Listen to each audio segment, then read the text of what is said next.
So oligarchs generally find ways to argue that the mass of people are inferior, that their lives are not worth living, and indeed that they're closer to animals than they are to the elite. So whenever you have an oligarchical elite, they're always going to try to portray the masses as ignorant beasts, inferior, or whatever else it is. And that's what we see.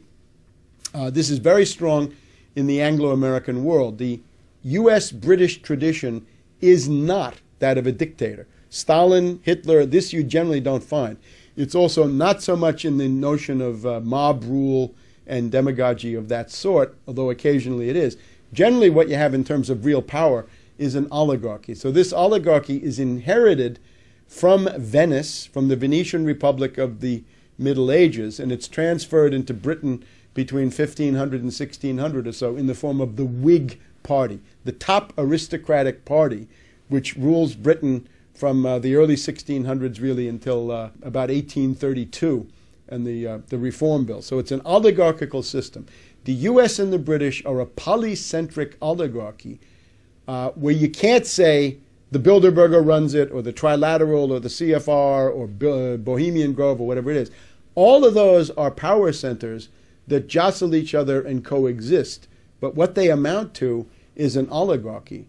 If you have a tyrant, you can convince the tyrant to change policy. It can be done.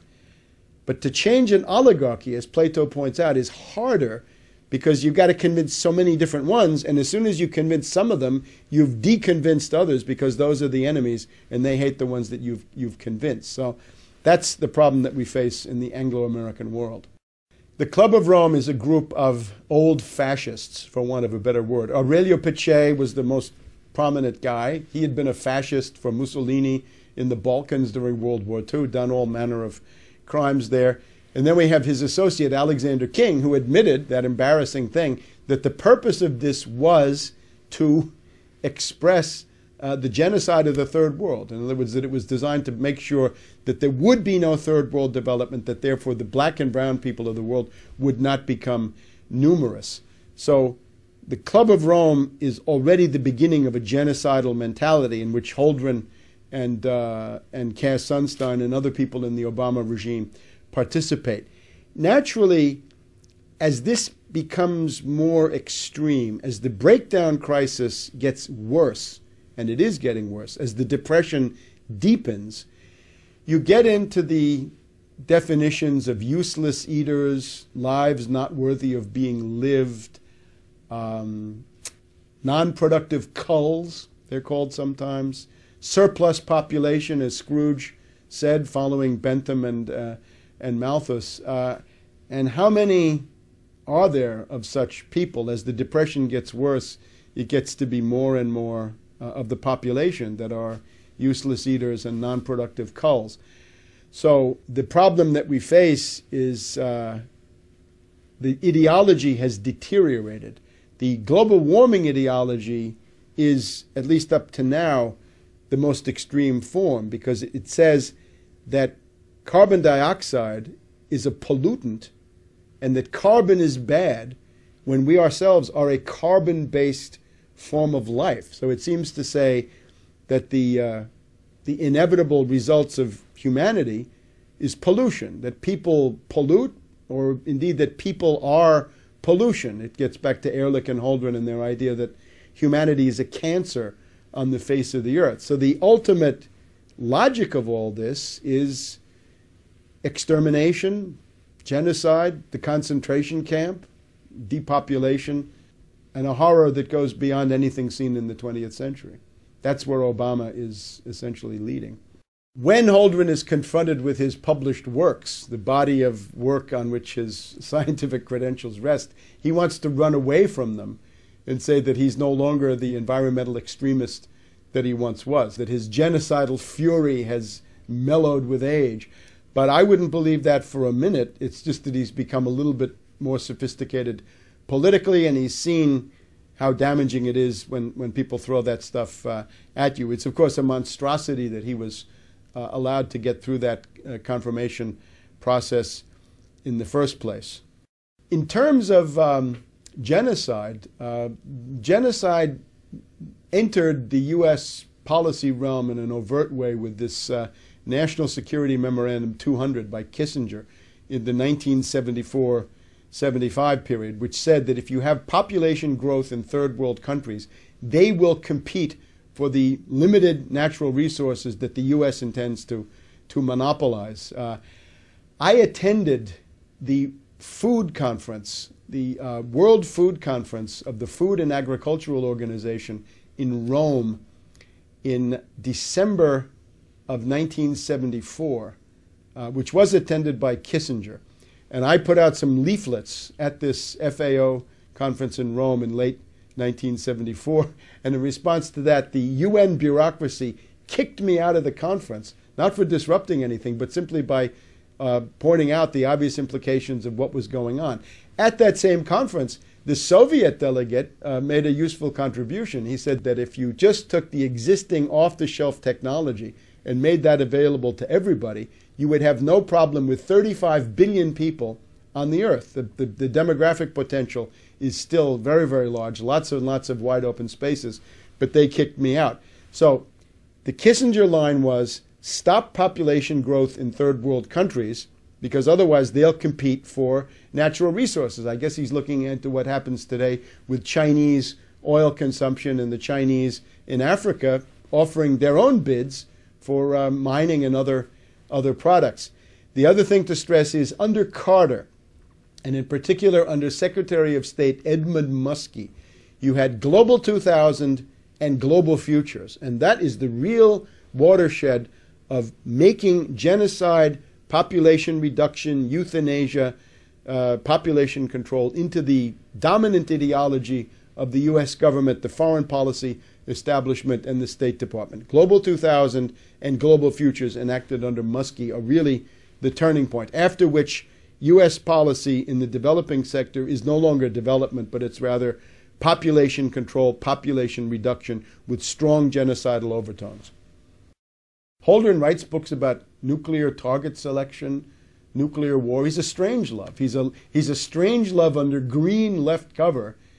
However, he recognizes what strangeloves often forget. You can kill more people with economic means than you can with military means. Robert McNamara did his best to escalate Vietnam. Robert McNamara killed more people at the World Bank than he ever did at the Pentagon. The general estimate is, well, 40,000 people a day, meaning 15, 20 million a year minimum, die as a result of the IMF conditionalities. They die of starvation, malnutrition, and diseases like diarrhea that can be cured for a few pennies. So that's the cost of the IMF-based system is already in the neighborhood of 20 million dead per year. And again, 40,000 per day. And that's an old figure. Now that we have the Depression, it's probably more like 50,000 a day or more, because the effect of the Depression is obviously to increase that figure. This is a book called Ecoscience, Population, Resources, Environment. The authors, Paul R. Ehrlich of Stanford University. This is the charlatan with the population bomb. Ann H. Ehrlich, who is an environmental fanatic in her own right. And John P. Holdren of the University of California, Berkeley, today White House science czar for Obama. Published by the W.H. Freeman and Company Publishing House in San Francisco. And the edition I have here is 1977, so we're in the Jimmy Carter era. First edition, 1970, second edition, 1972. And as you can see, this is a hefty tome. This is the best part of 1,000 pages, more than 1,000 pages. If you count the index, we get up to 1,500 pages of raving, insane Malthusian drivel. And he tells you he's a Malthusian, a neo-Malthusian. He loves Darwin. He loves the struggle for existence and the survival of the fittest. And in some ways, he wants to bring that into human society. Now, the heart of the book, I think, for political purposes, has to do with the measures that Holdren proposes to implement as a means of slowing stopping and reversing population growth. The heart of the book, I think, starts on page 783. Population control direct measures. You've got to convince people of the necessity of reducing population.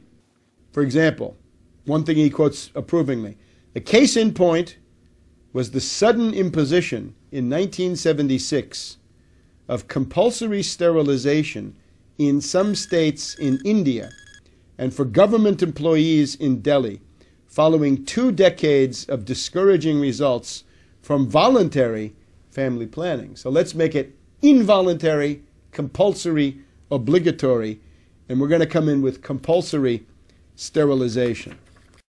Let's jump ahead to the involuntary controls. In the 1960s, it was proposed to vasectomize all fathers of 3 or more children in India. India entertained the policy of compulsory sterilization, and if they had really done it, then they would have been better off, as Holdren says. A program of sterilizing women after their 2nd or 3rd child, despite the fact that this is harder to do than a vasectomy, might be easier to implement than sterilizing men. Other than that, Holdren is interested, and again on page 787, the development of a long-term sterilizing capsule that could be implanted under the skin and removed when pregnancy is desired. Well, this is Norplant, and that's been implanted in victim populations in U.S. inner cities now for a couple of decades. One of the problems is, how do you get it out? The government puts it in, but who's going to help you to take it out? That's a little bit harder. Another proposal that Holdren is interested in, he quotes the economist Kevin Boulding, British I'm pretty sure. Boulding proposed to issue to each woman at maturity a marketable license that would entitle her to have a fixed number of children. And of course, again, if Goldman Sachs gets into the market, then that could be priced out of reach of poor people. He quotes social scientists who have looked into the effects of a marketable license for birth. A very interesting chart on page 788. Baby licenses. We're told that you can have a monthly subsidy if you have no more than 2 children. You can have a monthly tax on people with more than 2 children to discourage that. A one-time lump sum tax on excess babies over 2. So if you're over 2 children, that's excess.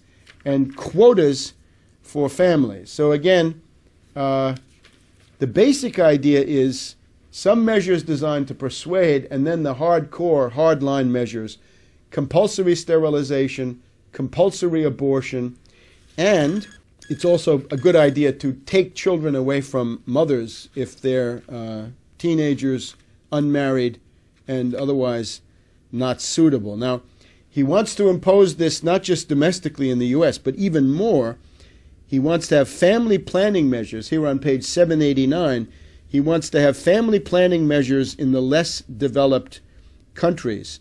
High priority should be given to stimulating attitude changes and counteracting the effects of pro-natalist traditions. You may remember President de Gaulle of France talked about 100 million Frenchmen as a national goal. Obviously, for Holdren, this is impossible. What are the problems with this? Well, one problem is human rights, page 793. Some people have this idea that there's a fundamental human right for each person responsibly to determine the size of his or her own family. Holdren doesn't like that one. Could this be done in the U.S.? Well, we have the Constitution. Holdren laments, and now we're on page 837. To date, there has been no serious attempt in Western countries, Europe, U.S., Japan, to use laws to control excessive population growth, although there exists ample authority under which population growth could be regulated.